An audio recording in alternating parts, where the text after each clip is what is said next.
রাত গভীর। নিঝুমপুরের এক পুরনো বাড়িতে সব কিছু চুপচাপ। মানুষ বলে কোনো দিন আয়নায় নিজেকে দেখা যাবে না, কেউ যদি দেখলে আর ফিরে আসবে না। এই গল্পের নায়ক রাকিব, শহরের ছেলে, গবেষণার কাজে গ্রামে এসেছিল। গ্রামের মানুষ তাকে সাবধান করেছে, রাতের বেলা আয়নার দিকে তাকাবেন না। রাকিব হেসে উড়িয়ে দেয়, তথ্য বা ভয়ের গল্প সে বিশ্বাস করে না। প্রথম রাত, রাকিব ঘরে বসে চা খাচ্ছে। হঠাৎ তার চোখ পড়ে পুরনো আয়নার দিকে। চোখে আলোর অল্প ঝলক। কিছু যেন তার দিকে তাকাচ্ছে, কিন্তু সে জানে ঘরে আর কেউ নেই। হঠাৎ আয়নায় দেখা দেয় ছায়ার অবয়ব।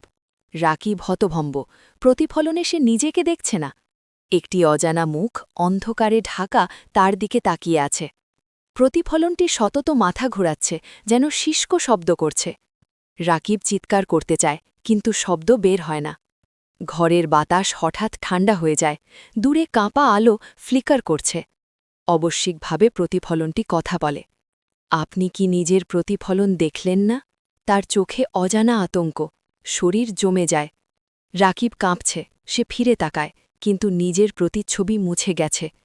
আয়নার ভিতর থেকে একটি হালকা ফিসফিস, এখান থেকে আর কোনো পলকেও বেরোতে পারবে না। রাকিব ঘরের দরজা খুলে পালানোর চেষ্টা করে, কিন্তু ঘর যেন তার চারপাশে বেঁধে গিয়েছে।